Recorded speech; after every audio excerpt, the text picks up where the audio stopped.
하나님 아버지 감사합니다. 사순절 마지막 날을 맞이하게 해주시니 감사를 드립니다.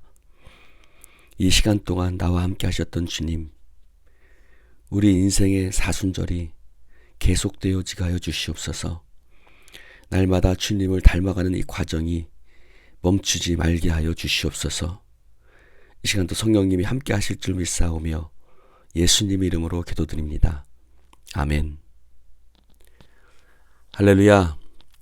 오늘은 사순절 40번째 날입니다. 우리가 함께 보는 필사 큐티 교재 일어나라 함께 가자 88페이지 너희보다 먼저 갈릴리로 가시나니 라는 제목의 말씀 함께 나누겠습니다. 오늘의 성경 말씀은 마태복음 28장 1절에서 7절 말씀입니다.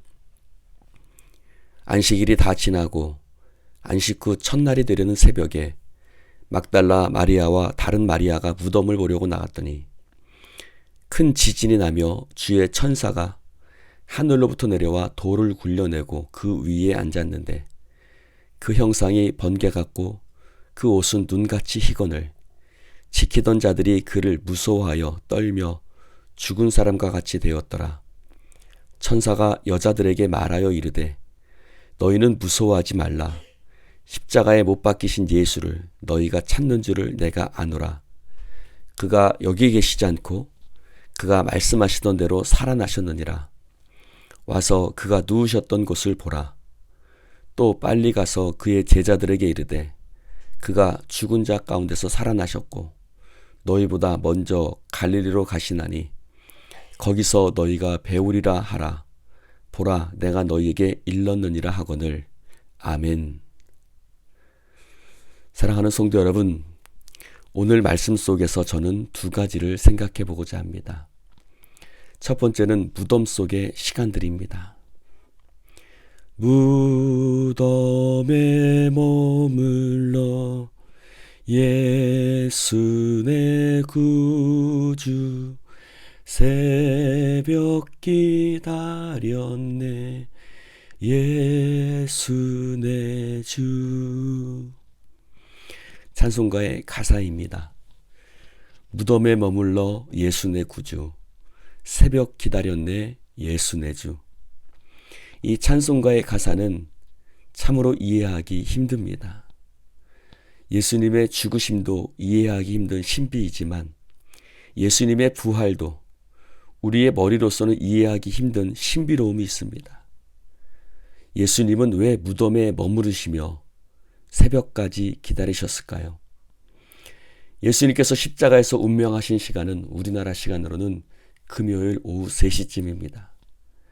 안식일이 다가오기 전에 유대인들은 장사되었기를 원했기 때문에 아리마대 요셉은 예수님의 죽으심 이후 바로 저녁이 오기 전에 예수님의 시신을 장사하였습니다. 그렇게 하룻밤이 지나고 그 다음 날 그리고 그 다음 날 안식 후 첫날 새벽에 예수님께서는 부활하셨습니다. 시간상으로 따지면 하루 반의 시간 동안 예수님께서는 무덤에 머물러 계셨습니다. 왜 이런 시간들이 필요했을까? 예수님께서는 우리는 이해할 수 없는 시간을 무덤에서 보내셨음을 우리는 기억해야 합니다. 그 시간에 밖에 있는 제자들은 절망하고 낙심했습니다. 여인들은 슬픔에 잠겨 있었습니다.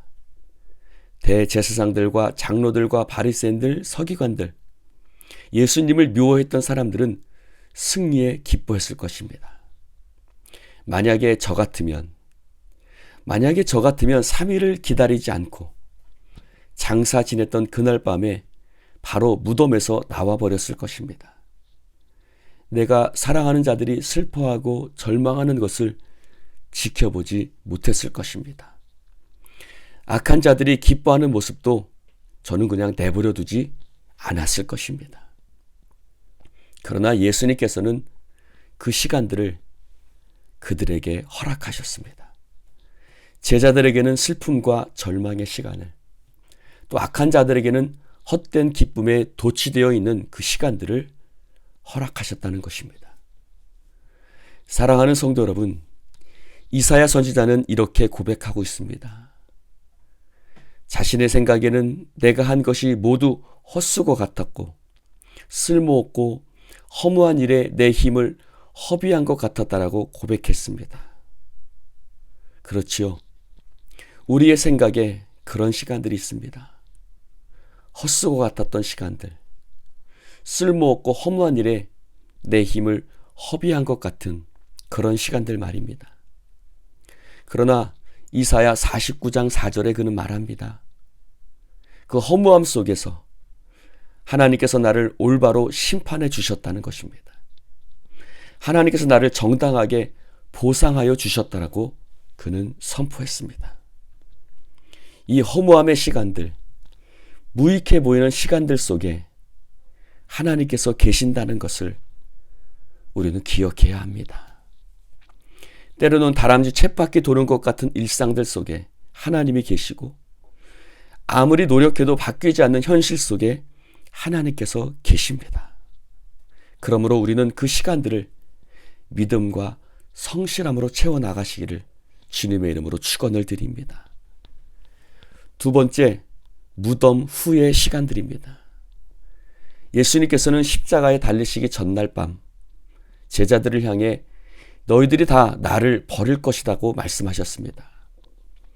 그러면서 하시는 말씀이 내가 살아난 후에 너희보다 먼저 갈릴리로 가리라 라고 말씀하셨습니다. 이것이 마태복음 26장 31절 32절의 말씀입니다. 그리고 또한 예수님께서는 부활하신 후에도 천사들이 한 번, 그리고 부활하신 예수님께서 10절에 한 번 갈릴리로 예수님께서 먼저 올라가신다라고 말씀하셨습니다. 갈릴리는 어떤 곳입니까? 이스라엘 사람들은 선한 것이 날 수 없는 버려진 땅이라고 생각했습니다. 그러나 갈릴리는 예수님과 제자들이 처음 만난 곳이고 제자들이 예수님께 훈련받은 곳이기도 하고 또 예수님이 태어나신 곳이기도 합니다. 또한 갈릴리 호수는 베드로와 제자들이 예수님의 부활을 믿지 못하고 자신의 고향으로 다시 돌아가 옛날처럼 물고기를 잡으러 간 곳, 그곳이 갈릴리 호수이기도 합니다. 하나님께서는 우리를 새롭게 하십니다.